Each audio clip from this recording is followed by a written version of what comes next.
Chances are, if you've been dealing with pelvic pain or having painful intimacy with your partner, you're not alone. Oftentimes you're told just don't do Kegel exercises, just stretch more, take a hot bath and relax, drink a glass of wine.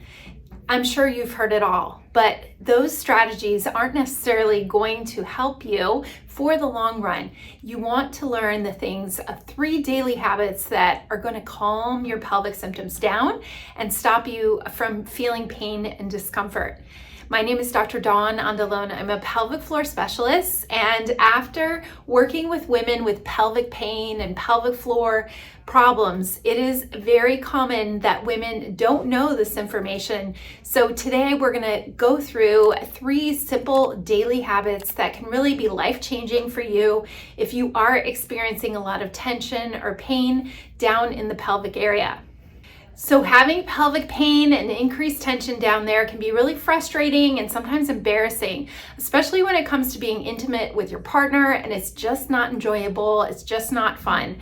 Well, oftentimes there aren't a lot of solutions other than what I mentioned before, but those muscles can be under a lot of tension, and you may not realize it's more about balance with what you're doing in your daily life and your habits that could be making it worse.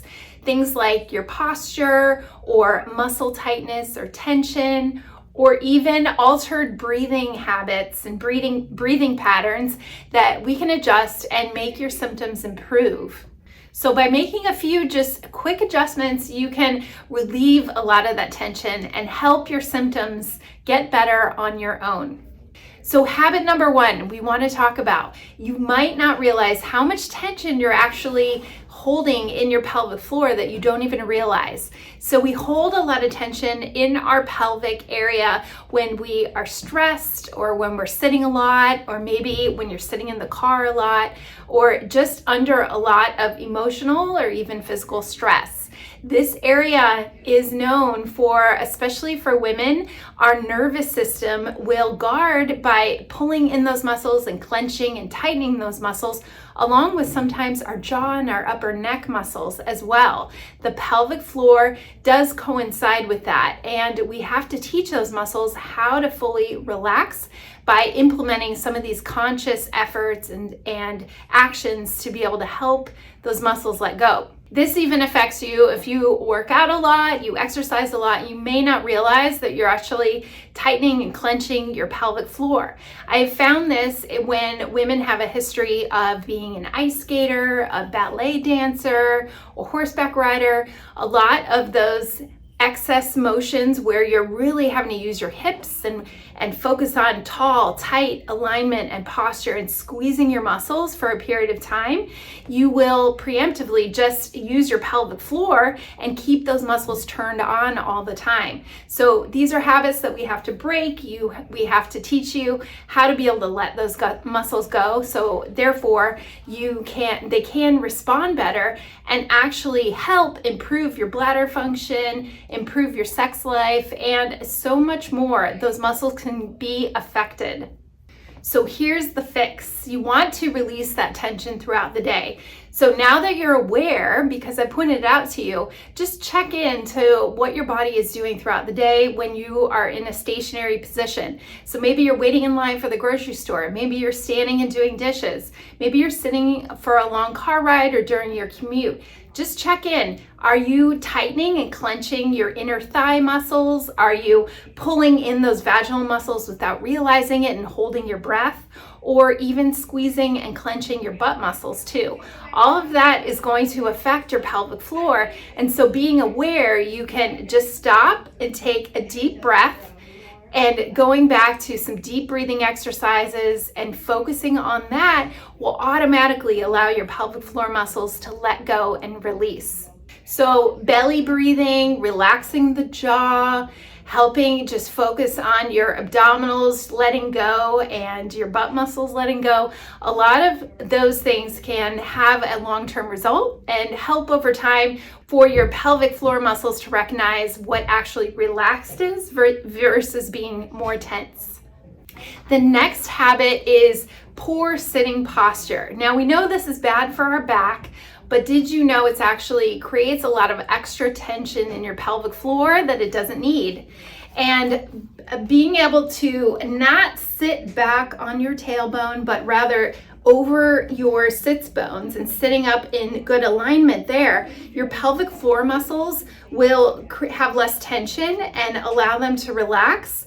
And therefore, it also helps your breathing too, because when you're sitting in more alignment like this and not back on your tailbone, you will actually be able to help move that diaphragm to get more air into your abdominal cavity and down and release those pelvic floor muscles. It's going to be more effective, and it's going to create less tension around your hips and even your pelvic floor too.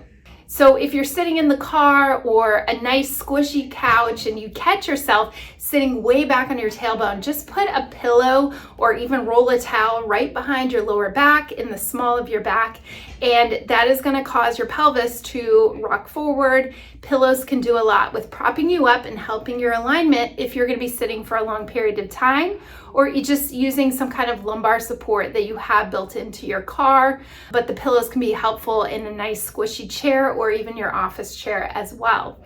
And the next part of that with your posture is not sitting cross-legged all the time or not shifting your weight always toward one side. I notice this when I'm driving. Sometimes I'll kind of always lean to the right when I'm driving just as a habit. So you want to be equal between those sits bones and focus on that alignment so you have your posture lined up between both of those bones there. So notice this when you're sitting in the car, or if you tend to sit cross-legged or one leg up all the time when you're sitting at your desk. This can also create that extra tension on one side of your pelvic floor and through your hips. Using a cushion at your office chair can also be very helpful to take some of that stress and help you sit in a more aligned posture position. And then habit number 3 is straining too hard when you're sitting on the toilet. Now, if you're struggling with constipation or you tend to sit there for a while when you do go to the bathroom, this can be really hard on your pelvic floor and those muscles, but pushing too hard can create a lot of unnecessary tension and stress on your pelvic floor, even creating problems with a prolapse or hemorrhoids and other problems that you don't want to have.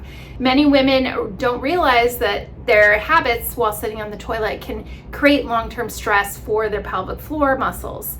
So a couple things that you can do is use your breathing when you are having a bowel movement. You want to exhale and allow those muscles to fully relax. Use your inhale and your exhale, and sit all the way down on the toilet. Don't hover over the toilet. When you're hovering or you're squatting over the toilet, you're not allowing those pelvic floor muscles to fully relax. You can also use something called a squatty potty, or check in with what your diet is, and are you hydrating enough? Are you getting enough fiber? Those things are going to help prevent constipation, and I do have other videos about constipation and how you can solve that, but this is a common way that women don't realize is creating a lot of extra tension and discomfort in your pelvic floor. So, summary in all of that, I hope you learned something. Really, awareness is key. And if you find that these simple habits, just making these little changes, can really affect long-term, seeing a pelvic floor physical therapist can be very beneficial, because you don't realize some of the things you could be doing wrong that you think you're doing right, or what actually can troubleshoot and fix your problem faster. But I find that the clients that we see, when we are instructing them in focusing on these 3 big habits, they can make a big change in long-term lifestyle solutions, so the pelvic floor tension doesn't become an issue any longer. Now, pelvic floor tension is an underlying cause for having pelvic pain, having pain with intimacy, or even bladder problems or constipation. So just being aware of that. Try working on these 3 habits and see if that makes a difference for you. Now, if you haven't already, hit subscribe. I love sharing these tips with you and giving you more guidance when it comes to women's health topics. So if you haven't subscribed, do so here. And if you want to learn more about other ways to solve your pelvic pain, go back and watch some of my other videos as well.